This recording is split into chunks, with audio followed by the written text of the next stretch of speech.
La cruz del diablo de Gustavo Adolfo Bécquer. Que lo creas o no, me importa bien poco. Mi abuelo se lo narró a mi padre me lo ha referido a mí, y yo te lo cuento ahora, siquiera no sea más que por pasar el rato. El crepúsculo comenzaba a extender sus ligeras alas de vapor sobre las pintorescas orillas de Segre, cuando después de una fatigosa jornada llegamos a Bellver, término de nuestro viaje. Bellver es una pequeña población situada a la falda de una colina, por detrás de la cual se ven elevarse como las gradas a un colosal anfiteatro de granito, las empinadas y nebulosas crestas de los Pirineos.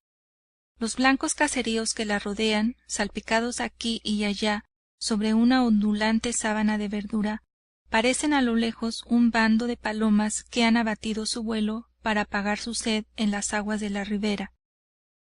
Una pelada roca a cuyos pies tuercen éstas su curso y sobre cuya cima se notan aún remotos vestigios de la construcción, señala la antigua línea divisoria entre el condado de Urgel y el más importante de sus feudos. A la derecha del tortuoso sendero que conduce a este punto, remontando la corriente del río y siguiendo sus curvas y frondosas márgenes, se encuentra una cruz.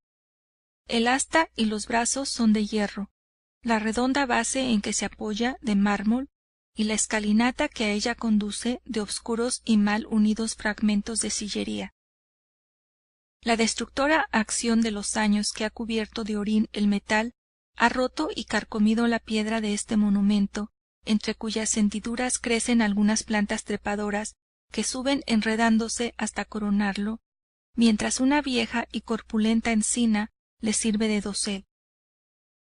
Yo había adelantado algunos minutos a mis compañeros de viaje y, deteniendo mi escuálida cabalgadura, contemplaba en silencio aquella cruz, muda y sencilla expresión de las creencias y la piedad de otros siglos. Un mundo de ideas se agolpó a mi imaginación en aquel instante, ideas ligerísimas sin forma determinada que unían entre sí, como un invisible hilo de luz, la profunda soledad de aquellos lugares, el alto silencio de la naciente noche y la vaga melancolía de mi espíritu. Impulsado de un pensamiento religioso, espontáneo e indefinible, eché maquinalmente pie a tierra, me descubrí y comencé a buscar en el fondo de mi memoria una de aquellas oraciones que me enseñaron cuando niño, una de aquellas oraciones que cuando más tarde se escapan involuntarias de nuestros labios, parece que aligeran el pecho oprimido y semejantes a las lágrimas alivian el dolor que también toma estas formas para evaporarse. Ya había comenzado a murmurarla cuando de improviso sentí que me sacudían con violencia por los hombros. Volví la cara. Un hombre estaba al lado mío. Era uno de nuestros guías, naturales del país, el cual, con una indescriptible expresión de terror pintada en el rostro, pugnaba por arrastrarme consigo y cubrir mi cabeza con el fieltro que aún tenía en mis manos. Mi primera mirada, mitad de asombro, mitad de cólera, equivalía a una interrogación enérgica aunque muda. El pobre hombre, sin cejar en su empeño de alejarme de aquel sitio, contestó a ella con estas palabras que entonces no pude comprender, pero en las que había un acento de verdad que me sobrecogió. Por la memoria de su madre, por lo más sagrado que tenga en el mundo, señorito, cúbrase usted la cabeza y aléjese más que deprisa de esta cruz. ¿Tan desesperado está usted que no bastándole la ayuda de Dios recurre a la del demonio? Yo permanecí un rato mirándole en silencio. Francamente creí que estaba loco, pero él prosiguió con igual vehemencia. Usted busca la frontera, pues bien, si delante de esa cruz le pide usted al cielo que le preste ayuda, las cumbres de los moníes vecinos se levantarán en una sola noche hasta las estrellas invisibles, solo porque no encontremos la raya en toda nuestra vida. Yo no pude menos que sonreír. ¿Se burla usted? ¿Cree acaso que esa es una cruz santa como la del porche de nuestra iglesia? ¿Quién lo duda? Pues se engaña usted de medio a medio, porque esa cruz, salvo lo que tiene de Dios, está maldita. Esa cruz pertenece a un espíritu maligno y por eso le llaman la cruz del diablo. ¿La cruz del diablo? Repetí cediendo a sus instancias, sin darme cuenta a mí mismo del involuntario temor que comenzó a apoderarse de mi espíritu y que me rechazaba con una fuerza desconocida de aquel lugar. La cruz del diablo. Nunca ha herido mi imaginación una amalgama más disparatada de dos ideas tan absolutamente enemigas. Una cruz y del diablo. Vaya, vaya. Fuerza será que en llegando a la población me expliques este monstruoso absurdo. Durante este corto diálogo, nuestros camaradas, que habían picado sus cabalgaduras, se nos reunieron al pie de la cruz. Yo les expliqué en breves palabras lo que acababa de suceder y monté nuevamente en mi rocín, y las campanas de la parroquia llamaban lentamente a la oración, cuando nos apeamos en lo más escondido y lóbrego de los paradores de Bellver. Las llamas rojas y azules se enroscaban chisporroteando a lo largo del grueso tronco de encina que ardía en el ancho hogar. Nuestras sombras, que se proyectaban temblando sobre los ennegrecidos muros, se empequeñecían o tomaban formas gigantescas, según la hoguera despedía resplandores más o menos brillantes. El vaso de Saúco, ora vacío, ora lleno, y no de agua como cangilón de noria, había dado 3 veces la vuelta en derredor del círculo que formábamos junto al fuego, y todos esperaban con impaciencia la historia de la cruz del diablo, que a guisa de postres de la frugal cena que acabábamos de consumir, se nos había prometido, cuando nuestro guía tosió por 2 veces, se echó al coleto un último trago de vino, limpióse con el revés de la mano la boca y comenzó de este modo: hace mucho tiempo, yo no sé cuánto, pero los moros ocupaban aún la mayor parte de España, se llamaban condes nuestros reyes, y las villas y aldeas pertenecían en feudo a ciertos señores que a su vez prestaban homenaje a otros más poderosos, cuando acaeció lo que voy a referir a ustedes. Concluida esta breve introducción histórica, el héroe de la fiesta guardó silencio durante algunos segundos como para coordinar sus recuerdos y prosiguió así: pues es el caso que en aquel tiempo remoto esta villa y algunas otras formaban parte del patrimonio de un noble varón cuyo castillo señorial se levantó por muchos siglos sobre la cresta de un peñasco que baña el Segre, del cual toma su nombre. Aún testifican la verdad de mi relación algunas informes ruinas que, cubiertas de jaramago y musgo, se alcanzan a ver sobre su cumbre desde el camino que conduce a este pueblo. No sé si por ventura o desgracia quiso la suerte que este señor, a quien por crueldad detestaban sus vasallos y por sus malas cualidades ni el rey admitía en la corte ni sus vecinos en el hogar, se aburriese de vivir solo con su mal humor y sus ballesteros en lo alto de la roca en que sus antepasados colgaron su nido de piedra. Devanábase noche y día los sesos en busca de alguna distracción propia de su carácter, lo cual era bastante difícil, después de haberse cansado, como ya lo estaba, de mover guerra a sus vecinos, apalear a sus servidores y ahorcar a sus súbditos. En esta ocasión cuentan las crónicas que se le ocurrió, aunque sin ejemplar, una idea feliz. Sabiendo que los cristianos de otras poderosas naciones se aprestaban a partir juntos en una formidable armada a un país maravilloso para conquistar el sepulcro de nuestro Señor Jesucristo, que los moros tenían en su poder, se determinó a marchar en su seguimiento.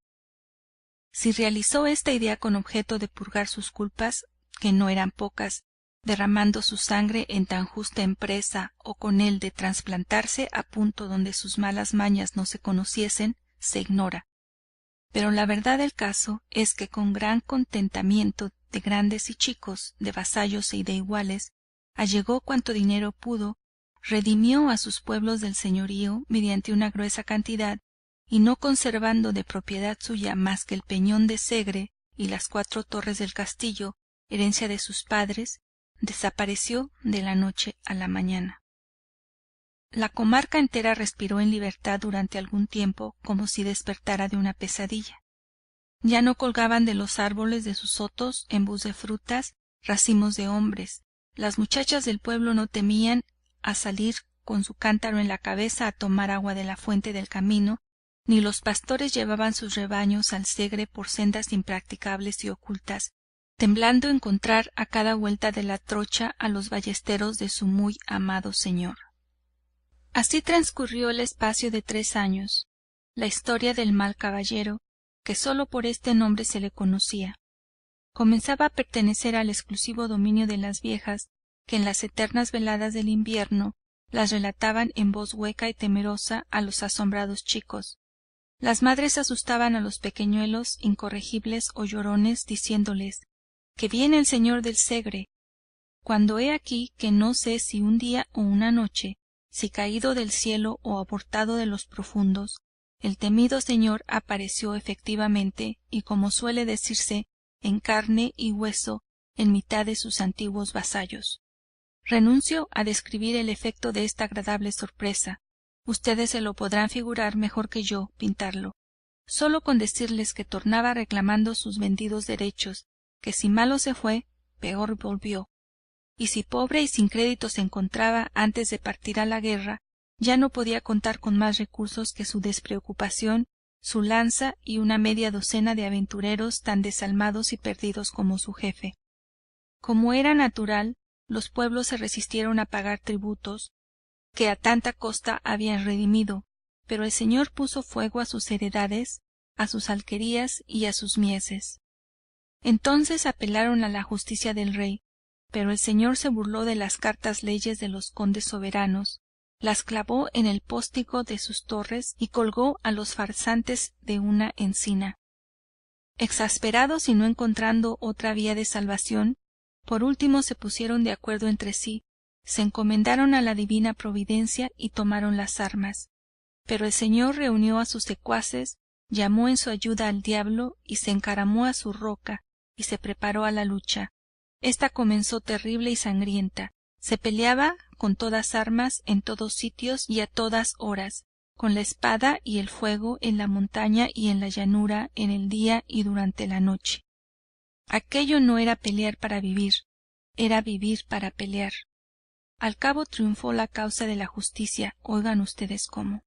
Una noche oscura, muy oscura, en que no se oía ni un rumor en la tierra, ni brillaba un solo astro en el cielo, los señores de la fortaleza, engreídos por una reciente victoria, se repartían el botín y ebrios con el vapor de los licores en mitad de la loca y estruendosa orgía, entonaban sacrílegos cantares en loor de su infernal patrono.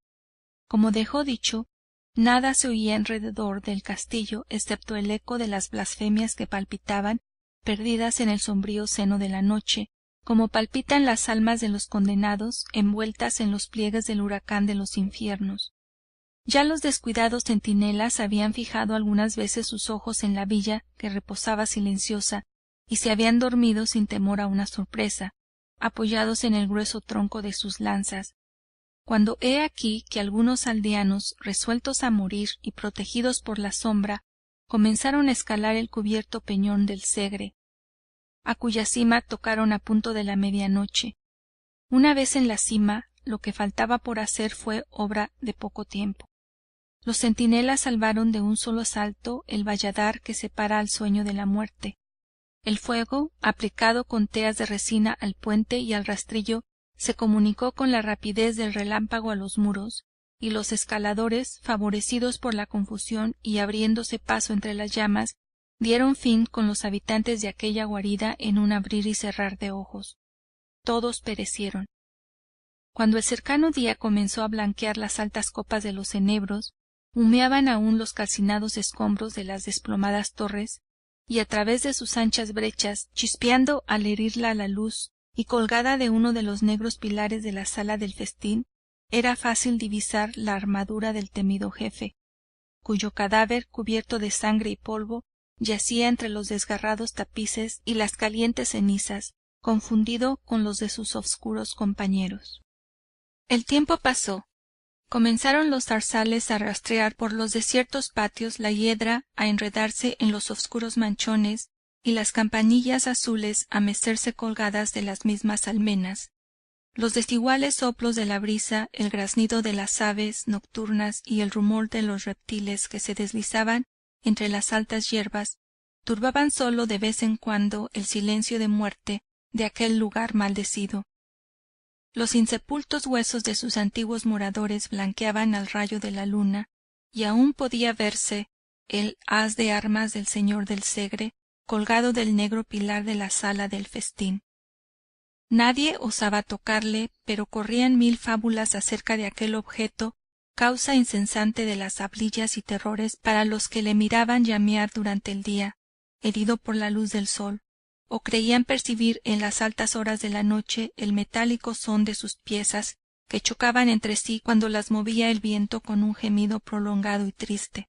A pesar de todos los cuentos que a propósito de la armadura se fraguaron y que en voz baja se repetían unos a otros los habitantes de los alrededores, no pasaban de cuentos, y el único más positivo de ellos se redujo entonces a una dosis de miedo más que regular, que cada uno de por sí, si se esforzaba en disimular lo posible, haciendo como decirse suele, de tripas corazón.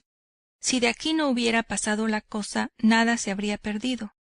Pero el diablo, que a lo que parece no se encontraba satisfecho de su obra sin duda, con el permiso de Dios y a fin de hacer purgar a la comarca algunas culpas, volvió a tomar cartas en el asunto. Desde este momento las fábulas, que hasta aquella época no pasaron de un rumor vago y sin viso alguno de verosimilitud, comenzaron a tomar consistencia, a hacerse de día y en días más probables. En efecto, hacía algunas noches que todo el pueblo había podido observar un extraño fenómeno. Entre las sombras, a lo lejos, ya subiendo las retorcidas cuestas del peñón del Segre, ya vagando entre las ruinas del castillo, ya cerniéndose al parecer en los aires, se veían correr, cruzarse, esconderse y tornar a aparecer para alejarse en distintas direcciones unas luces misteriosas y fantásticas cuya procedencia nadie sabía explicar. Esto se repitió por 3 o 4 noches durante el intervalo de un mes, y los confusos aldeanos esperaban inquietos el resultado de aquellos conciliábulos, que ciertamente no se hizo aguardar mucho.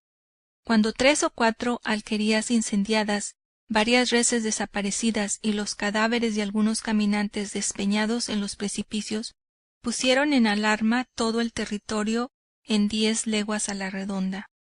Ya no quedó duda alguna. Una banda de malhechores se albergaba en los subterráneos del castillo.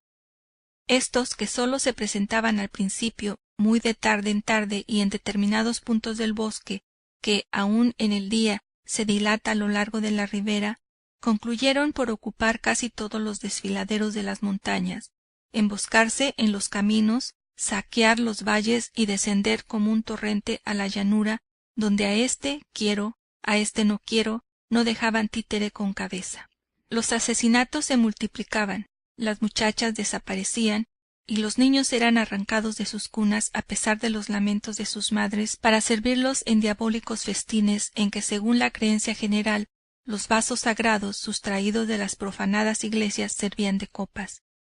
El terror llegó a apoderarse de los ánimos en un grado tal que al toque de oraciones nadie se aventuraba a salir de su casa, en la que no siempre se creían seguros de los bandidos del peñón. Mas ¿quiénes eran estos? ¿De dónde habían venido? ¿Cuál era el nombre de su misterioso jefe? He aquí el enigma que todos querían explicar y que nadie podía resolver hasta entonces, aunque se observase desde luego que la armadura del señor feudal había desaparecido del sitio que antes ocupara, y posteriormente varios labradores hubiesen afirmado que el capitán de aquella desalmada gavilla marchaba a su frente cubierto con una, que de no ser la misma, se le asemejaba en un todo.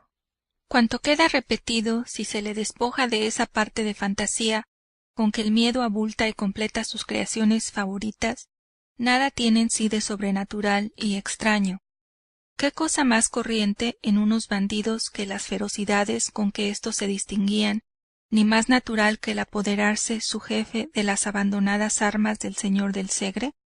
Sin embargo, algunas revelaciones hechas antes de morir por uno de sus secuaces, prisionero en las últimas refriegas, acabaron de colmar la medida, preocupando el ánimo de los más incrédulos. Poco más o menos el contenido de su confesión fue este: yo, dijo, pertenezco a una noble familia. Los extravíos de mi juventud, mis locas prodigalidades y mis crímenes por último, atrajeron sobre mi cabeza la cólera de mis deudos y la maldición de mi padre, que me desheredó al expirar.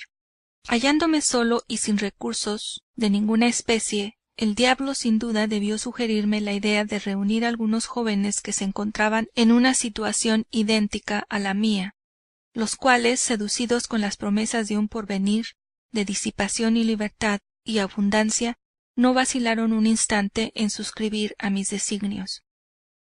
Estos se reducían a formar una banda de jóvenes de buen humor, despreocupados y poco temerosos del peligro, que desde allí en adelante vivirían alegremente del producto de su valor y a costa del país, hasta tanto que Dios se sirviera disponer de cada uno de ellos conforme a su voluntad, según hoy a mí me sucede. Con este objeto señalamos esta comarca para teatro de nuestras expediciones futuras, y escogimos como punto el más a propósito para nuestras reuniones, el abandonado castillo del Segre, lugar seguro, no tanto por su posición fuerte y ventajosa, como por hallarse defendido contra el vulgo, por las supersticiones y el miedo. Congregados una noche bajo sus ruinosas arcadas alrededor de una hoguera que iluminaba con su rojizo resplandor las desiertas galerías, trabóse una acalorada disputa sobre cuál de nosotros había de ser elegido jefe. Cada uno alegó sus méritos y yo expuse mis derechos. Ya los unos murmuraban entre sí con ojeadas amenazadoras, ya los otros con voces descompuestas por la embriaguez habían puesto la mano sobre el pomo de sus puñales para dirimir la cuestión, cuando de repente oímos un extraño crujir de armas, acompañado de pisadas huecas y sonantes, que de cada vez se hacían más distintas. Todos arrojamos a nuestro alrededor una inquieta mirada de desconfianza.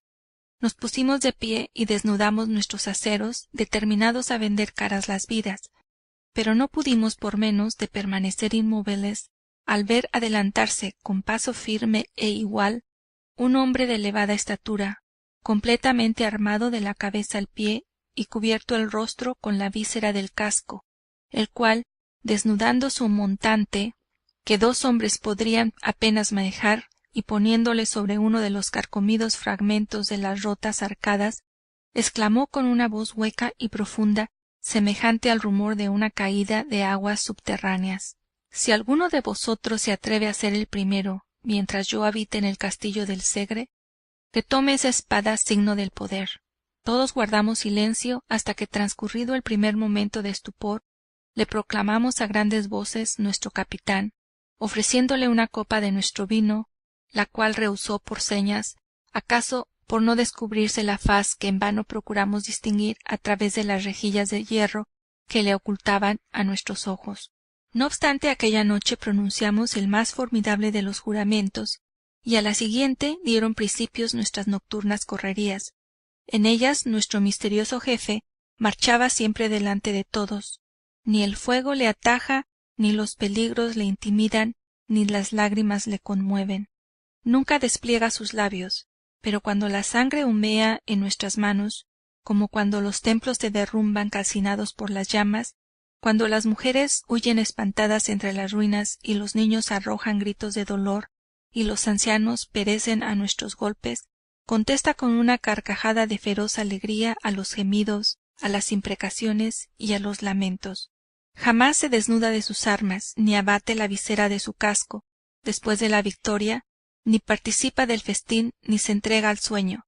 Las espadas que le hieren se hunden entre las piezas de su armadura, y ni le causan la muerte, ni se retiran teñidas de sangre. El fuego enrojece su espaldar y su cota, y aún prosigue impávido entre las llamas, buscando nuevas víctimas. Desprecia el oro, aborrece la hermosura, y no le inquieta la ambición. Entre nosotros unos le creen un extravagante, otros un noble arruinado que por un resto de pudor se tapa la cara, y no falta quien se encuentra convencido de que es el mismo diablo en persona. El autor de estas revelaciones murió con la sonrisa de la mofa en los labios y sin arrepentirse de sus culpas.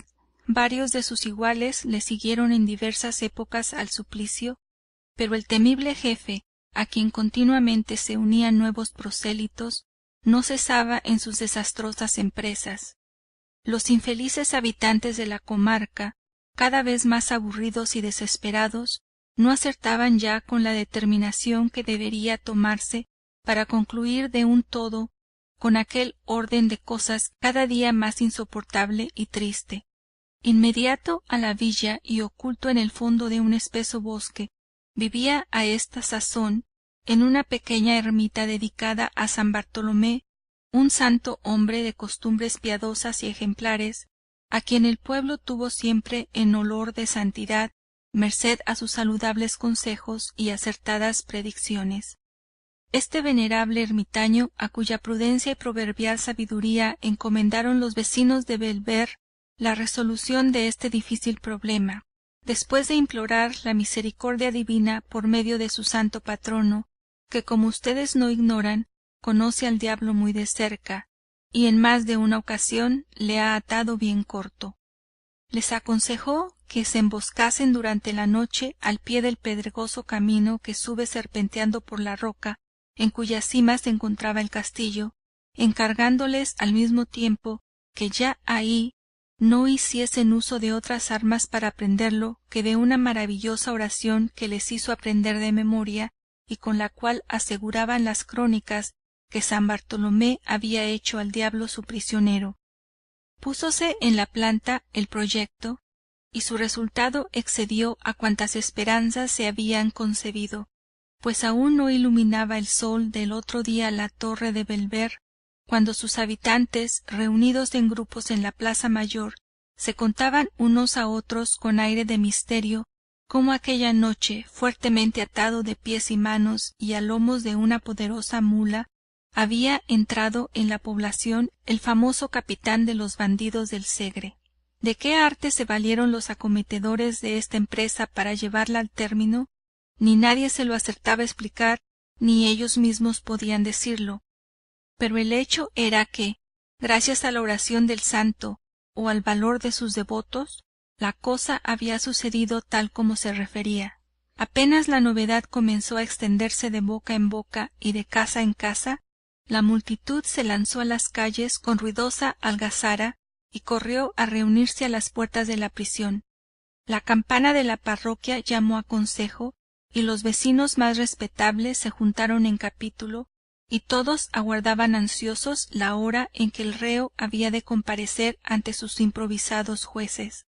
Estos, que se encontraban autorizados por los condes de Urgel para administrarse por sí mismos pronta y severa justicia sobre aquellos malhechores, deliberaron un momento, pasado el cual mandaron comparecer al delincuente a fin de notificarle su sentencia. Como dejo dicho, así en la plaza mayor como en las calles por donde el prisionero debía atravesar para dirigirse al punto en que sus jueces se encontraban, la impaciente multitud hervía como un apiñado enjambre de abejas, especialmente en la puerta de la cárcel.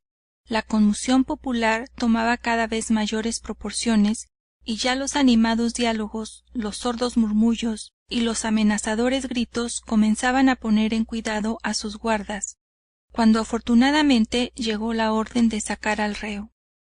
Al aparecer éste, bajo el macizo arco de la portada de su prisión, completamente vestido de todas armas y cubierto el rostro con la visera, un sordo y prolongado murmullo de admiración y de sorpresa se elevó entre las compactas masas del pueblo, que se abrían con dificultad para dejarle paso. Todos habían reconocido en aquella armadura la del señor del Segre, aquella armadura objeto de las más sombrías tradiciones, mientras se le veía suspendida de los arruinados muros de la fortaleza maldita. Las armas eran aquellas, no cabía duda. Todos habían visto flotar el negro penacho de su cimera en los combates que un tiempo trabaran contra su señor. Todos le habían visto agitarse al soplo de la brisa del crepúsculo, a par de la hierba del calcinado pilar en que se quedaron colgadas a la muerte de su dueño. Mas ¿quién podría ser el desconocido personaje que entonces las llevaba? Pronto iba a saberse, al menos así se creía. Los sucesos dirán cómo esta esperanza quedó frustrada a la manera de otras muchas, y por qué de este solemne acto de justicia, del que debía aguardarse en completo esclarecimiento de la verdad, resultarán nuevas y más inexplicables confusiones. El misterioso bandido penetró al fin en la sala del consejo, y un silencio profundo sucedió a los rumores que se elevaban de entre los circunstantes al oír resonar bajo las altas bóvedas de aquel recinto el metálico son de sus acicates de oro. Uno de los que componían el tribunal, con voz lenta e insegura, le preguntó su nombre, y todos prestaron el oído con ansiedad para no perder una sola palabra de su respuesta. Pero el guerrero se limitó a encoger sus hombros ligeramente con un aire de desprecio e insulto que no pudo menos que irritar a sus jueces, los que se miraron entre sí sorprendidos. 3 veces volvió a repetirle la pregunta y otras tantas obtuvo semejante o parecida contestación. Que se levante la visera, que se descubra, que se descubra, comenzaron a gritar los vecinos de la villa presentes al acto. Que se descubra. Veremos si se atreve entonces a insultarnos con su desdén como ahora lo hace protegido por el incógnito. Descubríos, repitió el mismo que anteriormente le dirigiera la palabra. El guerrero permaneció impasible. Os lo mando en el nombre de nuestra autoridad. La misma contestación. En el de los condes soberanos. Ni por esas. La indignación llegó a su colmo hasta el punto que uno de sus guardas, lanzándose sobre el reo cuya pertinencia en callar bastaría para apurar la paciencia de un santo, le abrió violentamente la visera. Un grito general de sorpresa se escapó del auditorio, que permaneció por un instante herido de un inconcebible estupor. La cosa no era para menos. El casco, cuya férrea víscera se veía en parte levantada hasta la frente, en parte caída sobre la brillante gola de acero, estaba vacío, completamente vacío. Cuando pasado ya el primer momento de terror quisieron tocarle, la armadura se estremeció ligeramente y, descomponiéndose en piezas, cayó al suelo con un ruido sordo y extraño.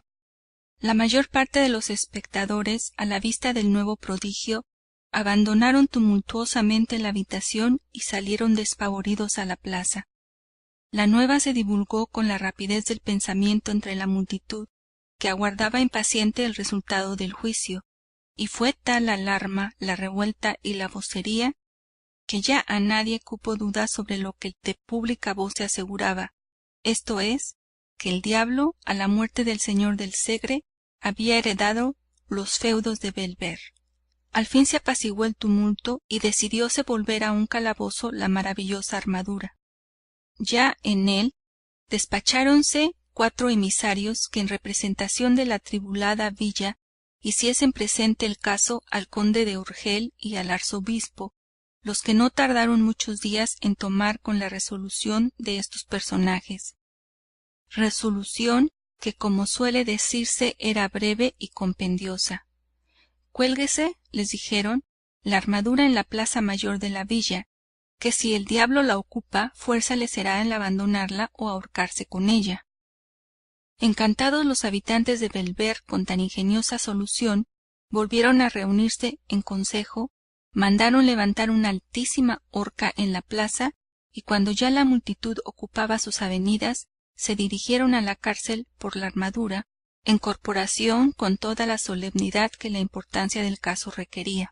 Cuando la respetable comitiva llegó al macizo arco que daba entrada al edificio, un hombre pálido y descompuesto se arrojó al suelo en presencia de los aturdidos circunstantes, exclamando con las lágrimas en los ojos: «Perdón, señores, perdón». «¿Perdón? ¿Para quién?», dijeron algunos. «¿Para el diablo que habita dentro de la armadura del señor del Segre?». «Para mí», prosiguió con voz trémula el infeliz, en quien todos reconocieron al alcaide de las prisiones, «para mí, porque las armas han desaparecido». Al oír estas palabras, el asombro se pintó en el rostro de cuantos se encontraban en el pórtico, que mudos e inmóviles hubieran permanecido en la posición en que se encontraban, Dios sabe hasta cuándo, si la siguiente relación del aterrado guardián no les hubiera hecho agruparse en su alrededor para escuchar con avidez. «Perdonadme, señores», decía el pobre alcaide, «y yo no os ocultaré nada, siquiera sea en contra mía». Todos guardaron silencio y él prosiguió así: Yo no acertaré nunca a dar la razón, pero es el caso que la historia de las armas vacías me pareció siempre una fábula tejida en favor de algún noble personaje, a quien tal vez altas razones de conveniencia pública no permitían ni descubrir ni castigar. En esta creencia estuve siempre, creencia en que no podía menos de confirmarme la inmovilidad en que se encontraban desde que por segunda vez la tornaron a la cárcel traídas del consejo. En vano una noche y otra, deseando sorprender su misterio, si misterio en ellas había, me levantaba poco a poco y aplicaba el oído a los intersticios de la ferrada puerta de su calabozo. Ni un rumor se percibía.